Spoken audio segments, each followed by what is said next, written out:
kill this extra one, and we got 25 seconds. Is a valuable source of the important omega-3s, EPA and DHA.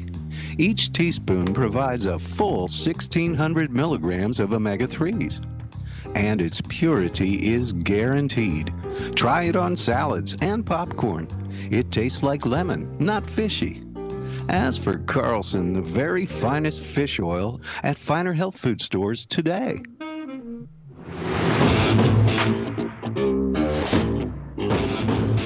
That's right. It's the morning show here on ABC News Radio, KMET 1490 AM. I'm Aaron Michael Sanchez. Glad to have you with us on today's show. We got a lot to talk about around the world. Let us know on social media. We're on Facebook, Periscope TV, LinkedIn Live, and YouTube Live. If you want to find us, it's very simple to do so. Just do so and find us at KMET 1490 AM. That's where it's at. And you can do so any time of the day of the week. We've got a great show coming up a little bit later on, too. We're going to be talking to Mitra Rashidian, who is an academic researcher and a practicing clinician. Man, I can never get that word right. She works in sexual health care and cross-cultural sexuality, holding a full-time private practice located in Encino, California. She holds a PhD, clinician. Yes, that's it. In counseling from the University of New England School of Health in Australia. She's going to be joining us later on. She's a licensed marriage and family therapist in the state of California and a certified sexologist through the American College of Sexologists International. She specializes in relationship and sexual enrichment. She has her show here each and every weekday, Thursdays at 4 o'clock, and you got to tune in. Heart to Heart is what it's called. Every Thursday at 4 o'clock, you'll be able to check it out with her and Dr. Robert. So Dr. Mitra and Dr. Robert really get it really going on with those that need the help. And they're a really good team to listen to. So we'll have them on a little bit later, and we'll find out more information there. First of all, I got Mr. Jesse Sanchez there. Good morning, Jesse. Good morning. So today, I heard something from you that I was a little, how can I say? It was like a moment in time, which I will forever say, what's going on in the world. You actually now want coffee? Why is this? Yeah, that's not my fault. I'm not a big coffee drinker. I do enjoy the smell. But I saw something and it instantly drew me to it. So apparently International Delight is making iced coffee made with Reese's. They teamed up with Reese's. Who doesn't want like liquid chocolate and peanut butter mixed with a little bit of coffee, milk, cream? Oh, that sounds just so delicious, especially in the morning. Yeah. I would consider that my chocolate milk. Well, and that's the thing that I mean, you for those who don't know Jesse doesn't really drink coffee, right? Like Jesse's kind of anti-coffee, anti-beer, right? Yeah. Like sodas, that's okay, right? Yeah, soda's okay. I'm not a big coffee drinker. I just, you know what? I think I got traumatized one time at Starbucks because someone ordered me a Frappuccino, I think is what they're called, right? Yeah. Oh my God. It's like drinking liquid sugar. Yeah. I was just like, I pushed it. I'm glad they got me a small one. Pushed it aside. I was just like, how do people drink this? It's insane. It's like drinking just straight sugar.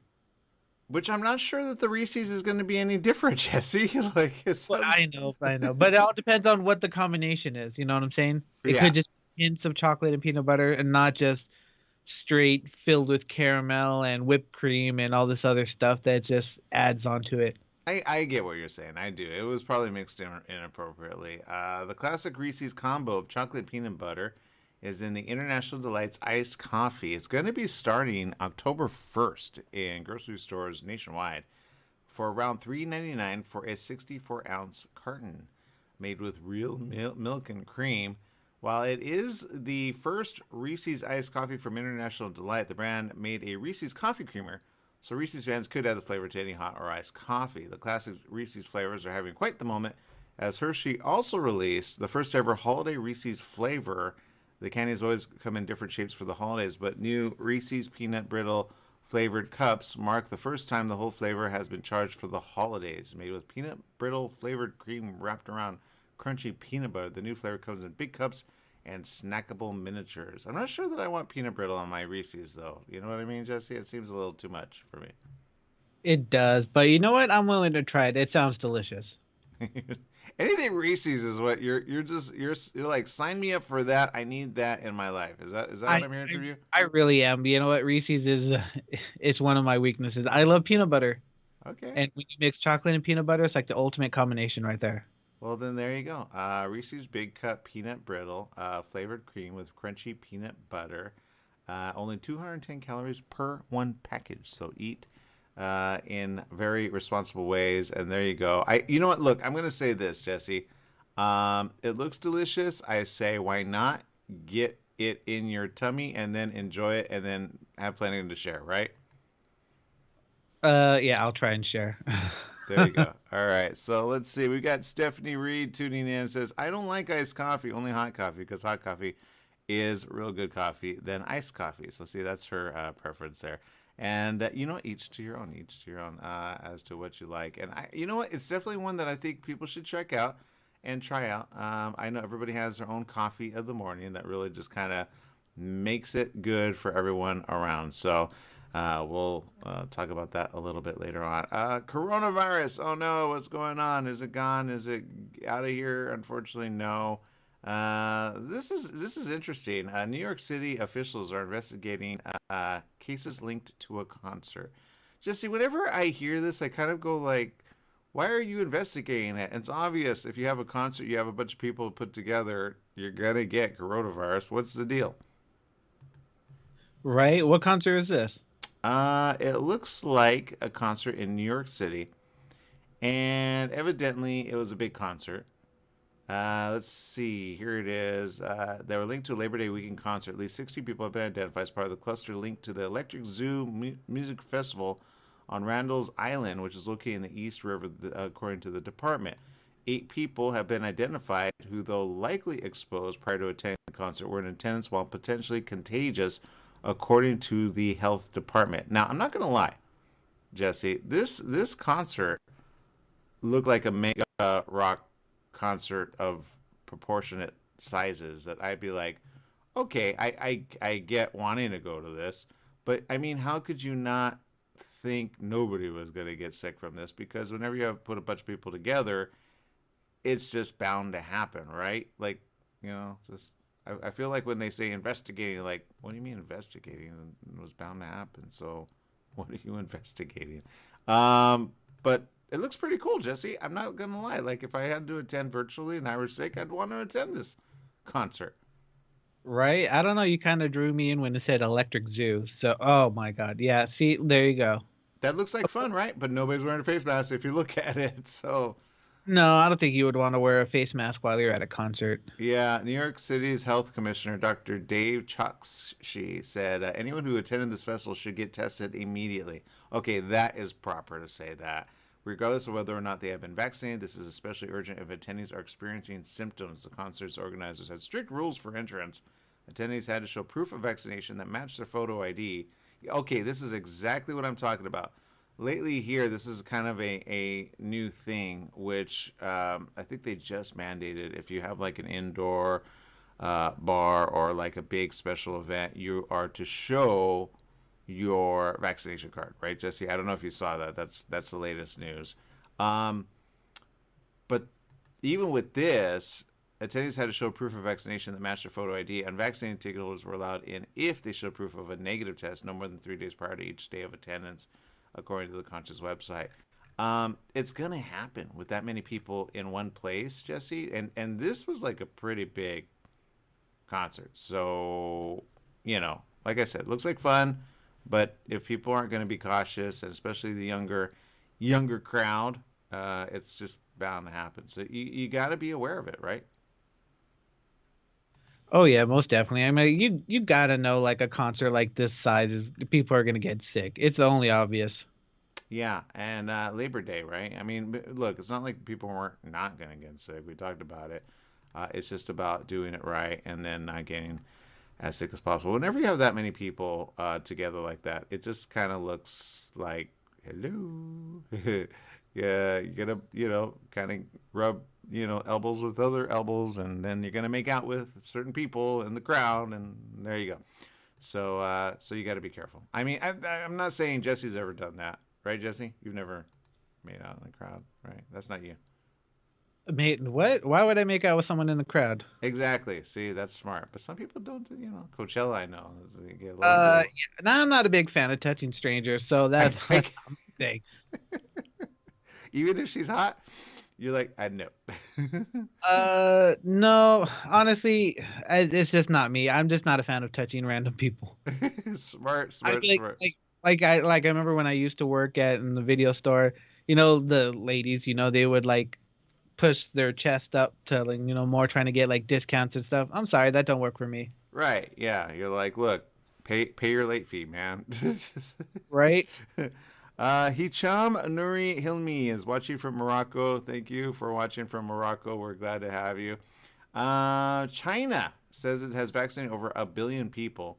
China said Thursday that they've done so. According to the Chinese National Health Commission, 2.16 billion doses have been administered in the country so far, vaccinating 1 billion people.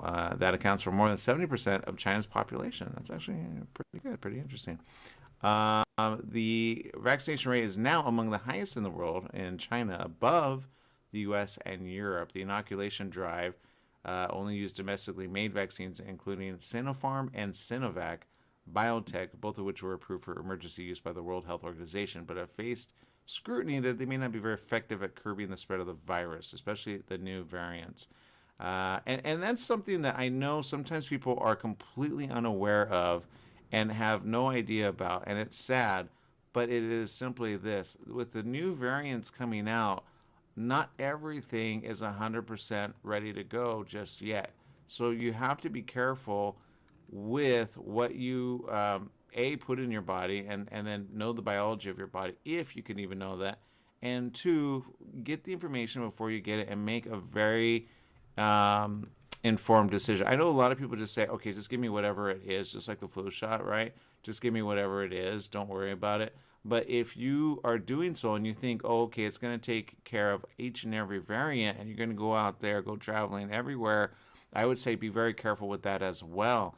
Despite chasing zero cases with the strictest of suppression methods, China suffers the occasional COVID outbreak. A fresh outbreak of the contagious Delta variant has been growing in the southeastern province of Fujian. Chinese authorities said the source of the outbreak there was a father who returned from Singapore in early August and transmitted the virus to his child after quarantining. The father didn't test positive for COVID until 38 days after he had returned to China. Painting the threat of the virus coming in from abroad, China has no plans to reopen its borders from the foreseeable future. Even the 2022 Winter Olympics in Beijing in February is expected to be held within a very strict bubble that will make the recent Tokyo Games seem kind of lax. So they're really trying to get everything taken care of, as well as making sure people are aware that the variants might create a situation where, again, not every single vaccine covers every single variant, and the variant are just mutated versions of it. I know Jesse has talked about that. We've talked about the Lambda.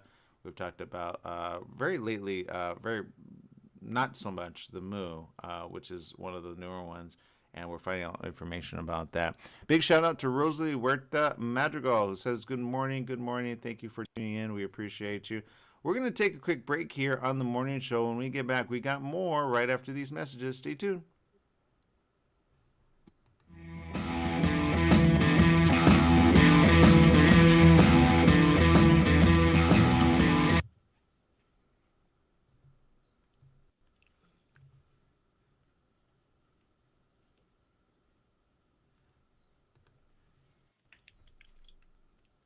Ooh, good thing Rosalie didn't hear me and my thirst for coffee this morning. Why is that? Because she's a coffee drinker. Oh, she's a coffee drinker? Oh, yeah. Oh, then she missed that. Yes, we're talking about you, Rosalie. We know. We can be heard. All right, let's see. She says, I got my second dose on Monday. Tuesday, I thought I seriously was going to die. Today, I feel like crap. Oh, you need to get this. This is the one, Jesse. Jesse, you want to intro it? What did she get? Seriously? Oh, she got her vaccine shot. Oh, is that what she's talking about? I thought she was talking about coffee. I was like, Oh, no, no, no. I think she's talking about her vaccine shot. oh, there it is. She says, I have coffee right now. That is what Jesse wants to have now. Right, Jesse? I want to try it. It looks good. Yeah. It'll be my Ovaltine. You must have got the Moderna, huh, Rosalie? I can almost guarantee you. I've heard nothing but like weird stuff about Moderna. I hate to say that, but I'm going to say it. Because the Johnson is only one, and then the Pfizer, I think, is, I don't know. I know one person who didn't even get the second one until way later, which was smart. But I got the off-brand one called Sputnik. Yeah. You got Sputnik? I start talking different languages. Mr. Sputnik. Sputnik of the Spoots. All right, let's see.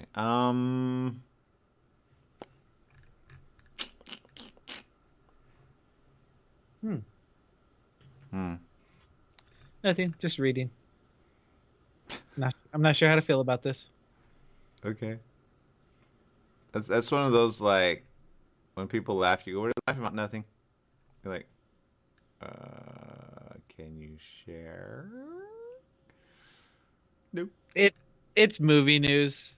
Oh, got it. They're making a sequel to a movie from 30 years ago. Oh, got it. Okay. Well, then I that don't could know. be good. I don't know how to feel about it. Oh, then that could be bad. I don't understand this. People suing. People suing what? Everybody sues everybody. I know. 10 seconds.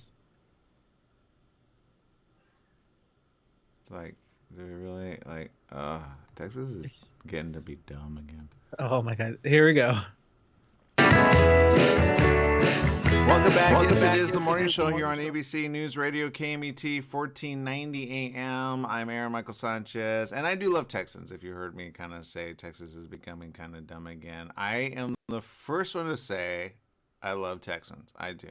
And normally I don't hear stuff like this from Texas. Texas usually are the ones that kind of like, are tough. They don't whine about things. They're the kind to just go, you know what, let's just make sense of it all, right? Texans usually do that. But a Texas school district that included masks as part of its dress code has been hit with a temporary restraining order.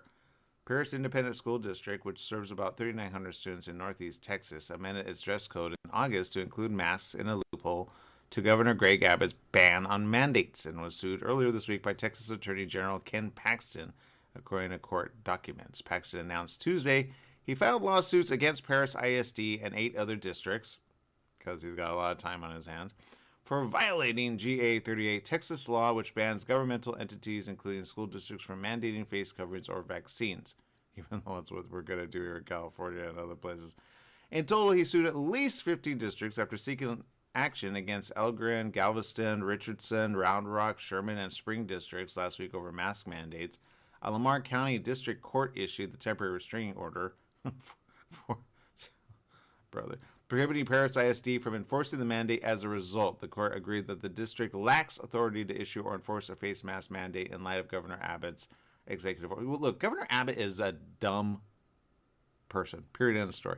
That man not only got COVID, but he's the one that is like, ever since last year, I've never seen anything good come from that guy. I think he came good a little bit when he started going, no, we need to take care of our Texans. But it's like, why are we fighting them face masks? Now, I understand. Don't get me wrong. If you're at recess and you're huffing and puffing and you're outside, I get that. But on the inside of places where kids love to touch, the stuff around them, right? And they're like, they have like a cold or such, they're going to spread it, period, end of story. So if the school district kind of put it in there, I get it. And I get the whole, hey guys, let's not do that. I get that. But a full restraining order and a full, let's make this a big thing when you could just kind of squash and say, Can we not allow for that to happen? Make it maybe necessary for certain parents or not. I really don't know. But this is what he said. The law is clear, and this superintendent knows this. And he has no issue continuing to waste precious state resources on impossible lawsuits instead of providing for his students. This temporary restraining order is just the first step in restoring order to our great state and ending this disruption from rogue local officials. You are fighting a fight that is really idiotic. I'm just going to say that right now. I think, look, okay, Jesse, are you okay with certain school, what I say, what you should wear or not wear? Okay, what do you mean? Like, you should wear a certain shirt with a certain type of pants, code. Oh, okay, dress code. Yeah. Okay. Are you okay with that? Like, if you had to go back to school?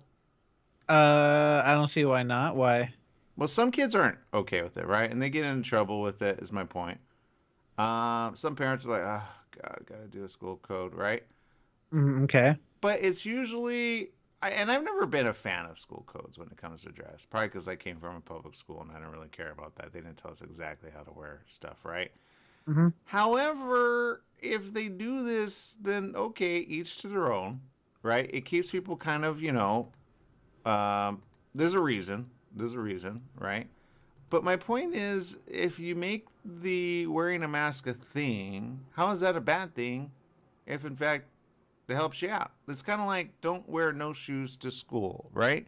Like, you're not going to say that. Some kid wears no shoes to school and does no shoes. You're going to say, can you wear shoes so you protect your feet? So if in the height of coronavirus, we just said that, why would that be a big problem?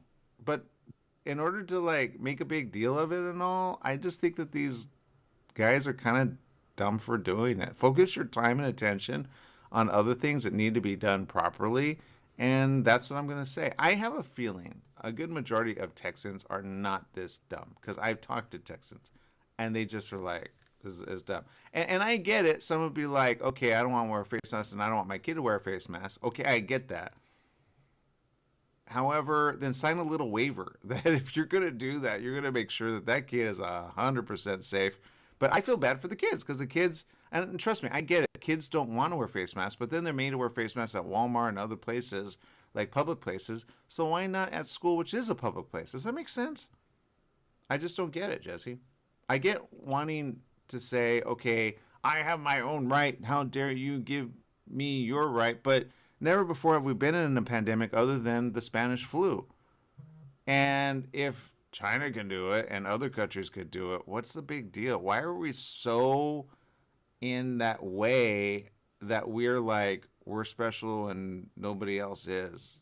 I don't understand that behavior, because this is how we got to this point a year later, which if we continue down this road, we're going to be down this road for another couple of years. People just going, no. And it's like, how do you think variants mutate? Even if you might get okay and you pass it on, they mutate, just like the cold virus, just like the flu virus. Colds and flus mutate, period, end of story. Some are more susceptible than others. What if your child has an immunity problem? Then you say, don't go to school? Probably. But, my point is this.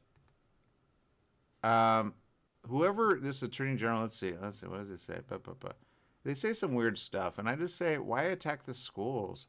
And I get it, Governor Abbott did some stupid stuff, but if Governor Abbott weren't there, I guarantee you they wouldn't be having this discussion, because Governor Abbott just makes dumb decisions. It's been for the last year and a half. I have yet to see him make a good decision. Period, end of story. That's my view. That's my story, and I'm sticking to it.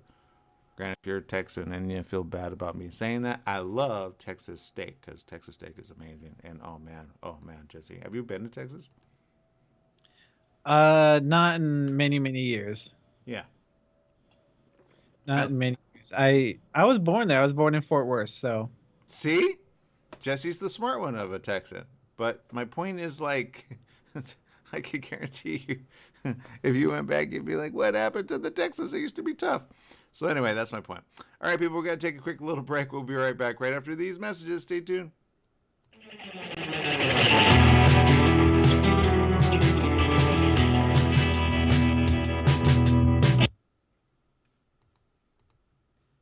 I'm so glad I don't have kids. Well, be careful of what you say. You I never, know. you For never the know.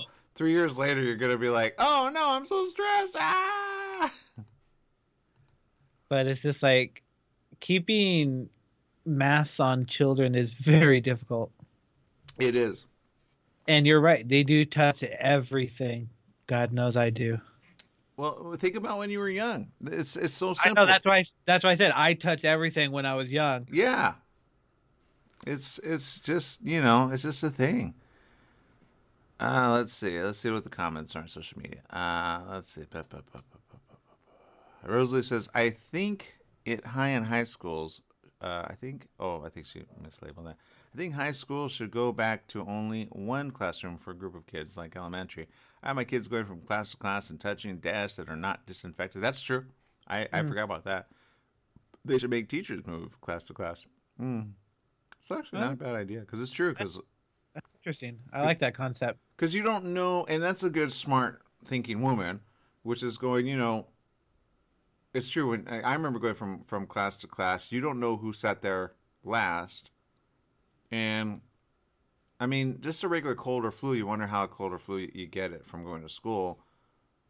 But with the coronavirus, I mean, like I had to label this with a friend, which was like, okay, which is worse, a cold, a flu, coronavirus, or a Spanish flu, right?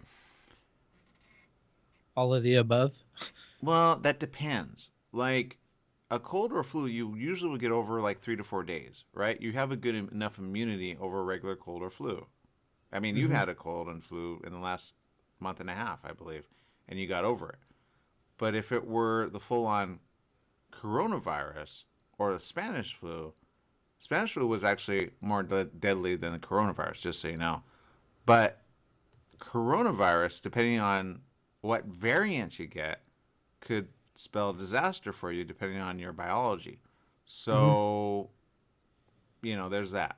Just because you got coronavirus one time, hopefully you got stronger from it. But with the new variants, which one lands you in the hospital quicker than most? Usually coronavirus. And on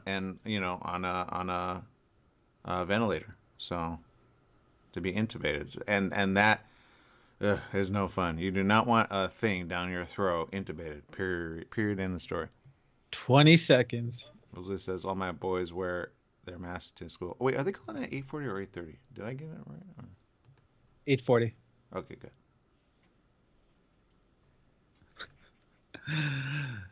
5 seconds. Here we go. All right. .com and download your free phone app today. Welcome back. Welcome back. It's the morning show here on ABC News Radio, KMET 1490 AM. And Jesse has some news over there he wants to share. What's going on in the entertainment world, Jesse? Oh my God, you're making me get grumpy with this? Okay. Do you remember the movie Twins with Arnold Schwarzenegger, Danny DeVito? Of course. Yeah. Who doesn't? Yeah. Right? I love that movie. It's so much fun. Apparently they green lighted a sequel to that movie. And at first it was supposed to be I think they were supposed to be called triplets because there was supposed to be a mysterious third one that popped out. Okay. And it was supposed to be Eddie Murphy. But now they got it replaced with Tracy Morgan.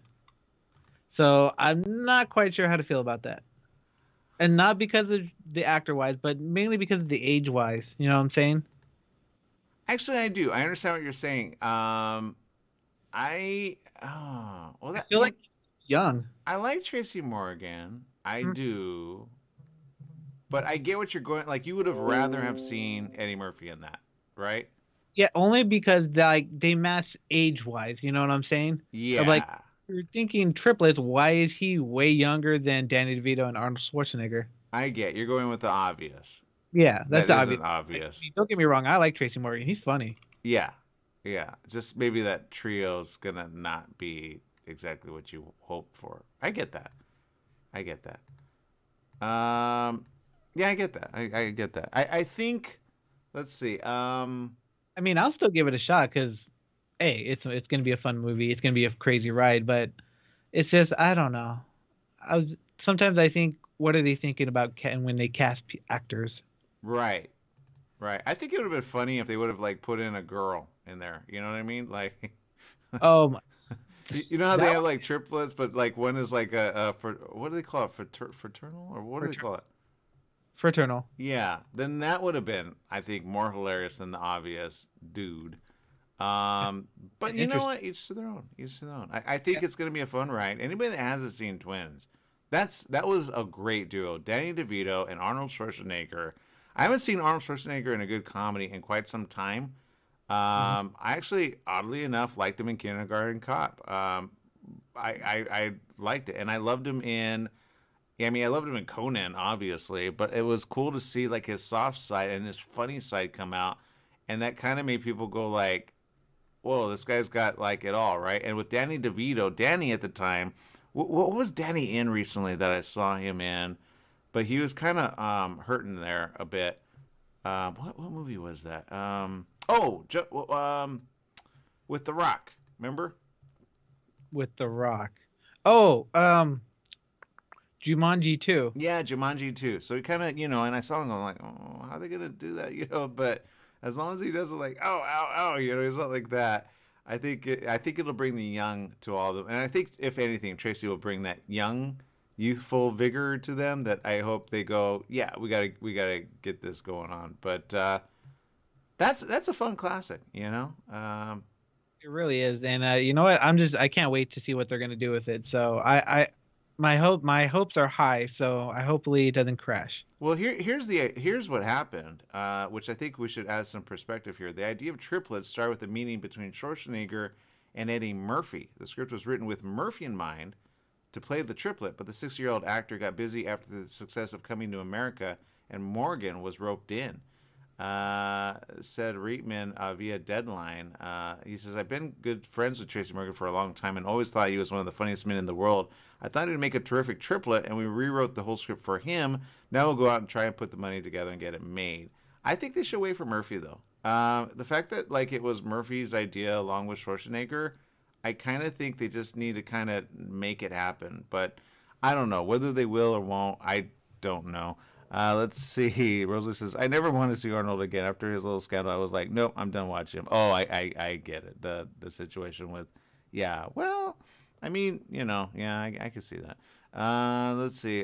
Stephanie Reed says there is a new James Bond movie coming out on my 28th birthday of October 8th. So I know I can't wait to see that. That looks like fun.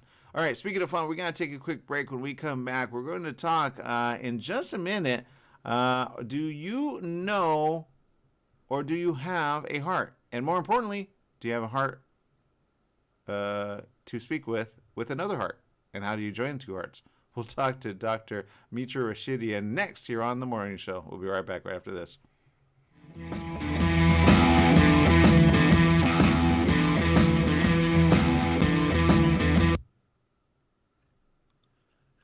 Trying to make that rhyme. I don't know what I was going for. Don't. Well, I was thinking of Heart to Heart, the show. I think there was a TV show, Heart to Heart. I don't remember. And I didn't want to do that. So I was like, well, let's see, how do I do this? And I failed miserably. I know. Don't rub it in.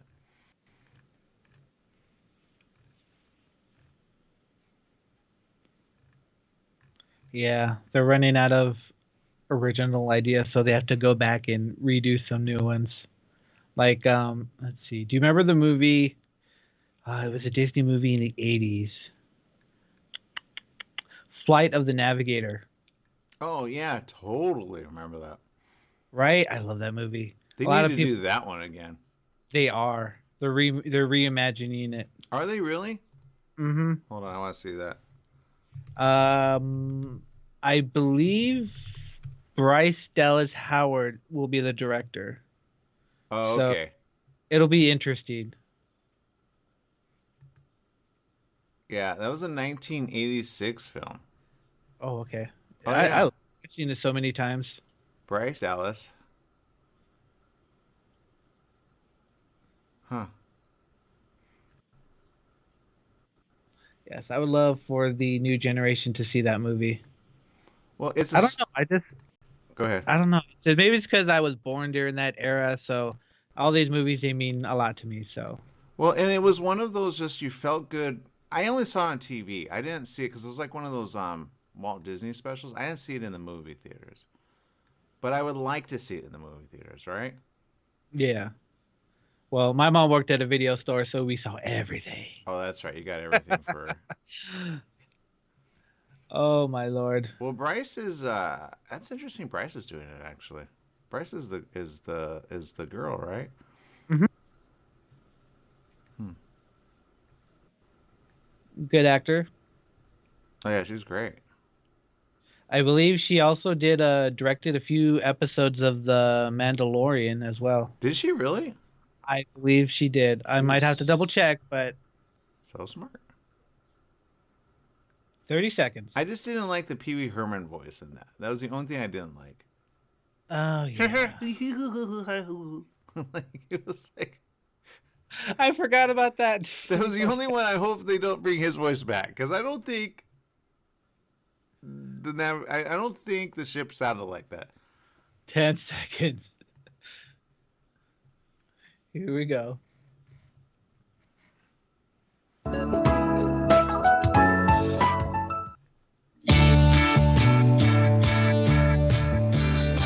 back. Yes, it is the morning show here on ABC News Radio, KMET 1490 AM, and we appreciate each and every one of you. Joining us right now is Dr. Mitra Rashidian, who's a scientific researcher in sexual health care and cross-cultural sexuality. She's a licensed marriage and family therapist in the state of California here and a certified sexologist. She has a full-time private practice in Encino, California, and a research member of the School of Health, University of New England, Australia. Does a lot of great stuff, especially here at KMET 1490 AM, ABC News Radio, every Thursday at 4 o'clock. You can hear her on the great show of Heart to Heart. Good morning. Welcome to the show, Mitra. Good morning. Good morning. Thanks for having me this morning. Oh, no. Thank you for joining us. Look, Mitra, I understand you get a lot of people that obviously have questions both about, family counseling and sometimes about, the sex life. Obviously, I don't know what kind of, luncheon dates you have. Do you ever get luncheon dates where they're like, I want to treat you, and then they go into their stuff, and then you're like, okay, I can help you, but I mean, does that ever happen? You go, look, just visit me at regular hours? Well, it's such a, wide area that we need to look at, people's difficult experiences from, many perspectives. And generally at this program, Dr. Jaffe and myself, we look at the areas that causes problems in relationships and in particular sexual relationships. And we look at, what makes loving communication problematic, what makes, sex experience an unhappy and an unpleasant one. And, the difficulties that, happens that makes the couples to experience problem with romance and maintaining, intimate relationships. So, the people come in and, they basically, what we see, happen in our practice is that couples sometimes they come in and they want to jump into, problem solving and finding quick answers to their, experiences, negative experiences and their unhappy life, but without actually looking to see how to define the problem and what are causing the problem, because that's a crucial part. And most of the time, problem solving is not something that simple, and we have to go deeper level to look at, prior experiences, traumatic experiences, and how each member of the relationship has been able to form and develop and maintain their perceptions, their beliefs about themselves, who they are, and who they are in life, who they are as a sexual being, and how all these traumatic events and how these situations, whether they have been, a one-time experience or pervasively, has followed them across their lifespan, have made them the person that they have become today, and what they bring with themselves as a result of that into their relationship. So that's why when the couples come in and like you experienced it, you explained it, we see that we help them to understand that what they just experience, what they see is only at the surface level. And sometimes, issues are not just cognitively resolved. Right. So Well, that's what we try to explain. yeah, and here's my question, which I think happens usually, and I could be wrong. Usually 5, 6, 7, 8 years go by, and in the relationship you get to a point where you're very comfortable. Let's say maybe it's a live-in partner situation, or maybe you said I do in the relationship, and now there's more things happening. There's stress, there's coronavirus, there's paying the bills, there's so much more. The guy wants some time with his wife or lady partner, and she's like just not feeling it. Now there's sometimes situations that cause that, but in reality it's kind of a flip situation. It's not always about him, it's more about her, because the women are wired completely, I would say, in a way that isn't always easier to be understood that easy. It's important for couples to get this help. What is the kind of a misunderstanding that couples sometimes get later on in years, if not at first?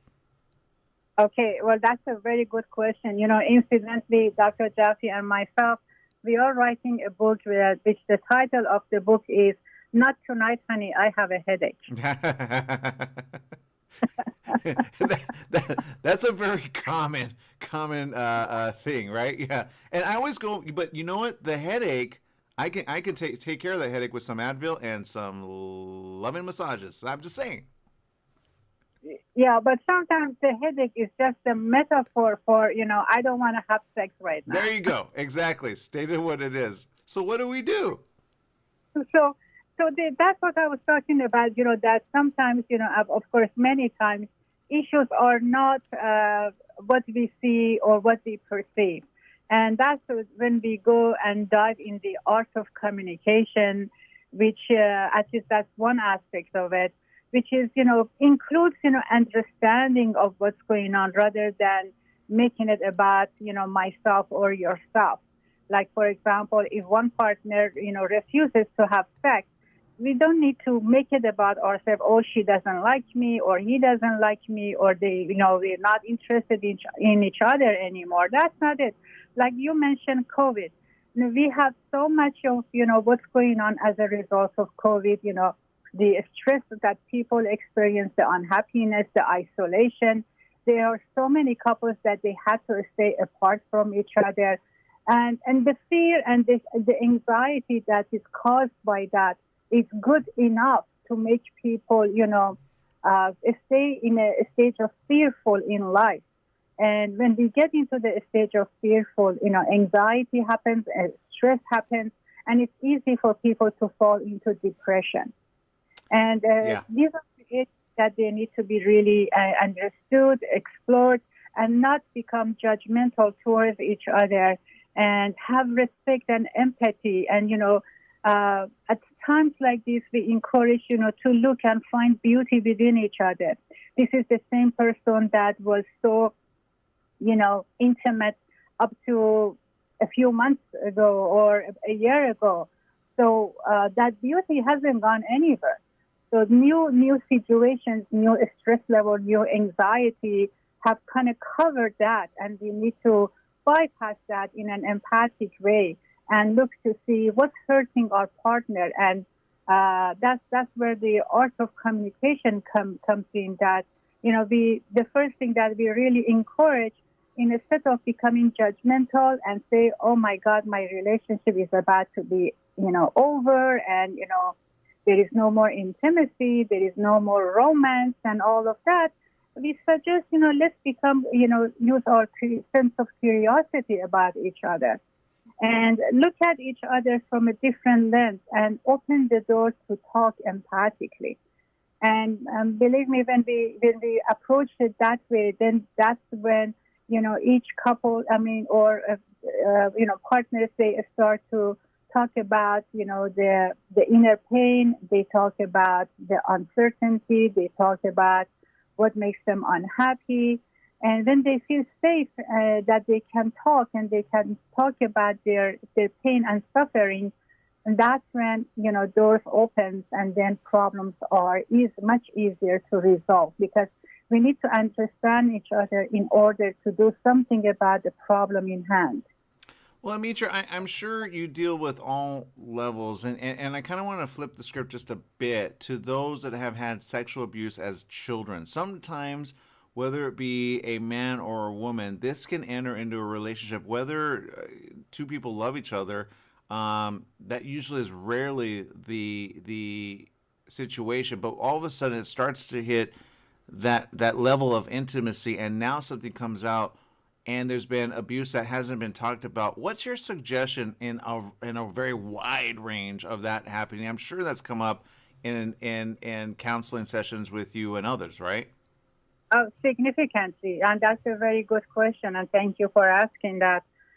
Uh, any situation of abuse, whether it's sexual abuse, whether it's rape or sexual molestation, or even unwanted touching, or anything that causes the person to feel that they have no control over themselves.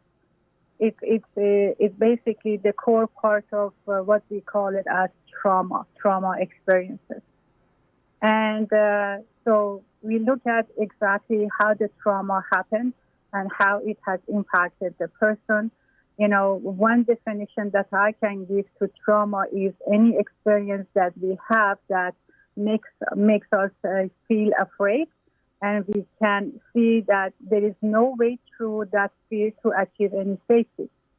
So when that happens, and in particular this happens as a result of sexual trauma, and in particular during childhood, not that, when it happens at a later age, it has less impact, but, as children, we are so much more, vulnerable, and therefore we can become impact at a much deeper level without even knowing that. So trauma, if left untreated, it may cause, PTSD or post-traumatic stress disorder, which easily, affects a person's ability to feel safe in the world and can last a lifetime, without professional help, without counseling. And therefore, yes, that experience when it happens, and usually each person develops, a sense of basically, how to face with the trauma. And there are basically three general rules, which are, fight or flight or freeze. And depending on which are our defenses, right? So depending on what kind of a defense a person, chooses at the time of trauma, that without treatment becomes a part of his or her defense in much later life, in adulthood and in their sexual relationship. So that defense becomes a roadblock to communicating about what the person wants or doesn't want in their sexual relationship, what makes them happy, what makes them unhappy, whether they are able to look at their desires, whether they are able to look at what gives them pleasure, what doesn't give them pleasure, what gives them, traumatic, reminders. So these are the areas that we definitely want to look at, and whether the person, registers for himself or herself that they are, desirable people or they're not. So all of that can happen, plus much more, as a result of, sexual trauma during childhood, during teenagers, or even early adulthood. So, yes, they definitely, if they are left untreated, they can have a lifelong, negative impact on sexual relationships and ultimately relationships in couples. Well, I want to say thank you for spending time with us. I can't wait to listen to this afternoon's show at 4 o'clock right here at KMET 1490 AM. You have a Facebook page as well as a YouTube for past shows as well. Would you like to give that out? Say that again. I'm sorry, I lost that. Oh, on Facebook we could find you, and on YouTube as well as at KMET 1490 AM. Would you like to give how people can connect with you and check you out? They can go to our Facebook either at KMET, which is connected to our main Facebook, or they can simply go on, heart to heart, and then we are right there at Facebook. And we are also on YouTube as well. Perfect. All heart, T-O, heart. Yeah. Heart to heart.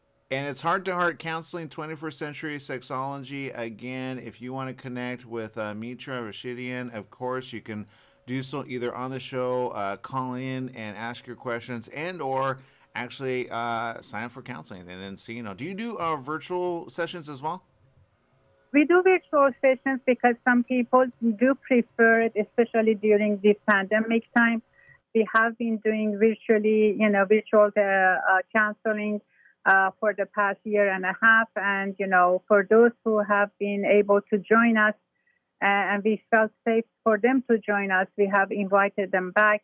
But still, we do use both methods of virtual and in person, depending on the situation. So it is case by case. And I really, would like to invite people to listen to our programs. We have so much to cover and so many good things that, they impact our daily life without even us recognizing that. And one other thing that I like to really invite people to join us, during our show. And I'm looking for, their stories, because their stories teaches me so many things I don't know. Yeah. And I'm happy to, share my findings and my information. So it's a collaborative relationship. Awesome. And we can connect in the best way. All right. Okay, we've run out of time. Thank you so very much. Again, check it out, KMET, 1490 AM. Doctor, thank you for spending time with us here on The Morning Show. Appreciate it. And the rest of you, make it a great one. We'll see you tomorrow. Same place, same channel. Bye-bye, everyone.